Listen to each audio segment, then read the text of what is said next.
Hey guys, welcome back to M6 Trains. Matt here, back again with another video. Well, these engines need no introduction. They are the brand new MTH Premier Dreyfuss Hudsons in the 20th Century Limited and the Empire State Express versions. I am so excited. The 20th Century Limited version is one of my all-time favorites, and I am just so happy to finally have it in my collection. It's been on my list for forever. I just love this engine so much, and I'm so happy to finally have it. So we're going to do a quick review because there's not really a whole lot to talk about, because obviously we all know what this engine is and we all know how it looks and all that stuff.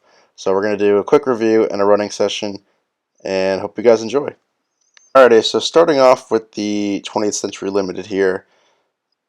As you all know, this engine is a streamlined locomotive, so there's not a whole lot of detail going on here, but MTH does include some nice piping and other valve detail where you can see it.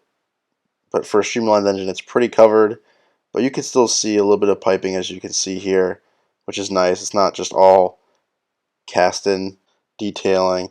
And as you can see, there is some nice piping detail and handrail detail coming along the side of the boiler. Um, it looks good. You know, like I said, it's a streamlined engine, so there's not going to be a whole lot of details, but it does look nice where there are some. Here's a quick shot of the left side. As you can see, there's a little bit of piping detail, which looks nice, and I like how they painted the valve knobs red, which looks really good.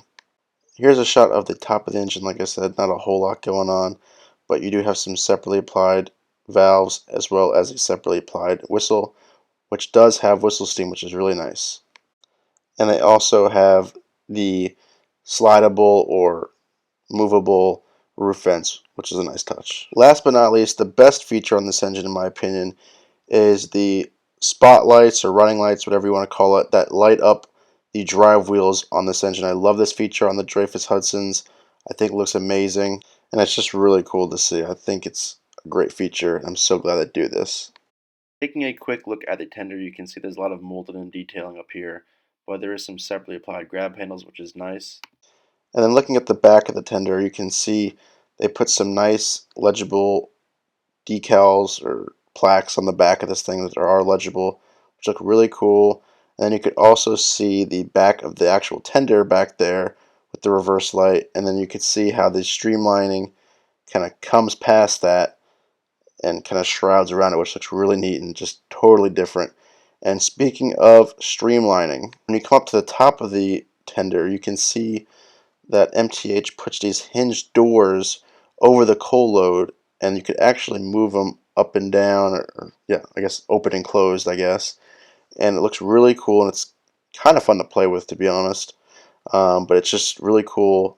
And obviously the purpose of this back then was you would cover the coal load, and it would reduce drag and kind of add to the streamline effect, and more or less to reduce the drag though. But it looks really cool, and I'm glad they add the hinge doors to add a little bit of effect to it, which looks good. Alright, now we're going to take a quick look at the Empire State Express version. There's not a whole lot of difference in the detailing. They're more or less the same.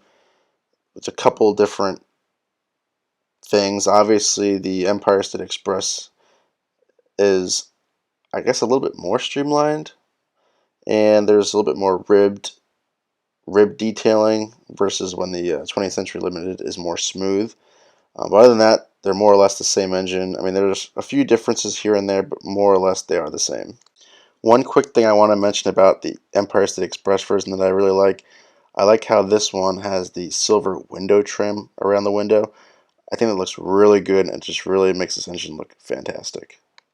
Alright, that's enough of me talking about these things. I think it's time we get these on the layout and take them for a proper spin. So without further ado, enjoy the running session. Thank you guys so much for watching. Don't forget to like, comment, and subscribe. Take care, and I'll see you guys in the next video. By the way, this color is so much better than the Lionel version.